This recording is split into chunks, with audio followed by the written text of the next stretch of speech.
In the quiet city of Seattle, a mystery began to unfold. It started with a river, calm, peaceful, and winding through the trees. But beneath its surface, it hid a secret that would haunt America for decades. This is the story of Gary Ridgway, the man the world would come to know as the Green River Killer. It was 1982 when the first body was found near the Green River. A young woman, her life tragically cut short, had been left in the shallow water.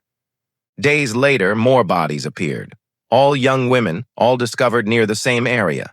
Police realized they were not facing isolated incidents. They were facing a pattern, one that pointed toward a single person. A serial killer was on the loose in Washington state. Gary Leon Ridgway was an ordinary man living an ordinary life. He worked as a truck painter. He was married. He attended church regularly. Neighbors described him as polite and quiet, the kind of man who never caused trouble. But behind that calm exterior was a darker side. Ridgway often visited the same parts of town where many of the missing women were last seen. Still, no one imagined he could be connected to the growing list of disappearances. By 1984, local law enforcement had created a special team called the Green River Task Force. Its mission was clear: find the person responsible for the deaths of dozens of women.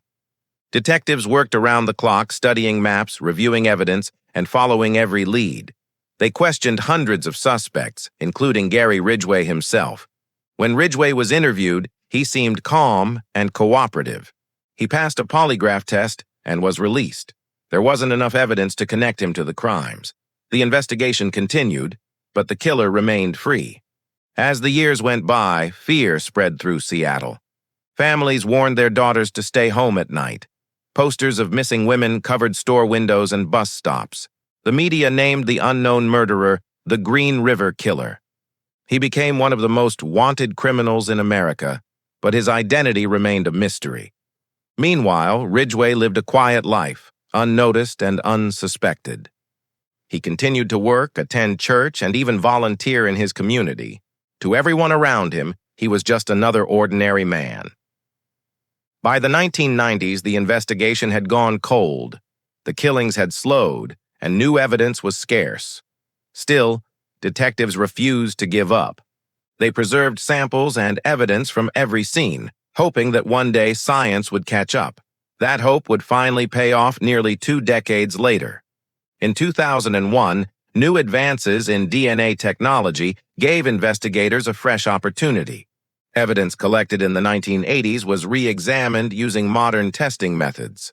This time, the results revealed something shocking. The DNA found on several victims matched Gary Ridgway. After almost 20 years, the mystery was finally solved. The man who had fooled everyone was unmasked at last. When Ridgway was arrested, he appeared calm and emotionless. He didn't fight back or deny his involvement. In questioning, he quietly admitted to taking the lives of many women over several years. He told investigators he often targeted those he thought would not be missed. His words were chilling, but his tone was flat, as if he were describing something ordinary. The details shocked even the most experienced detectives.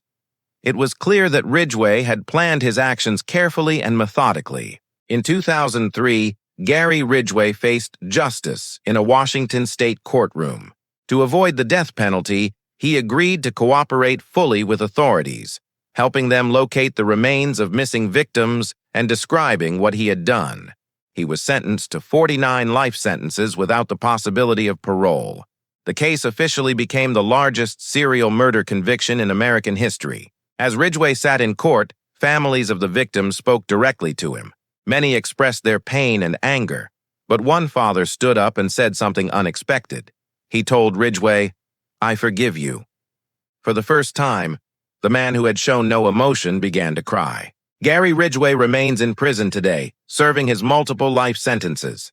He spends his days in a small cell, far from the city that once lived in fear of him.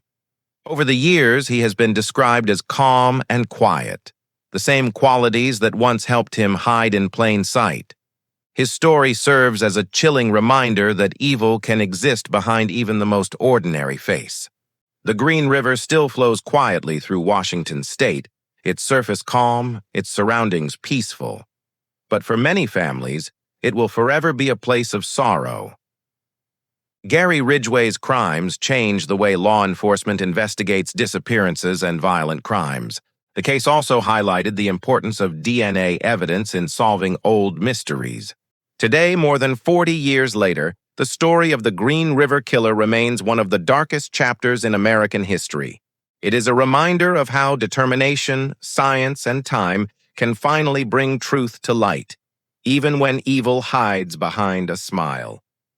The Green River flows on, calm and quiet once more. But for those who remember the lives lost, its waters will always carry their names, and the memory of the man who thought he could escape justice. Thank you for watching. If this story moved you, please consider subscribing for more deep dives into the cases that shaped our world. We'll see you in the next one.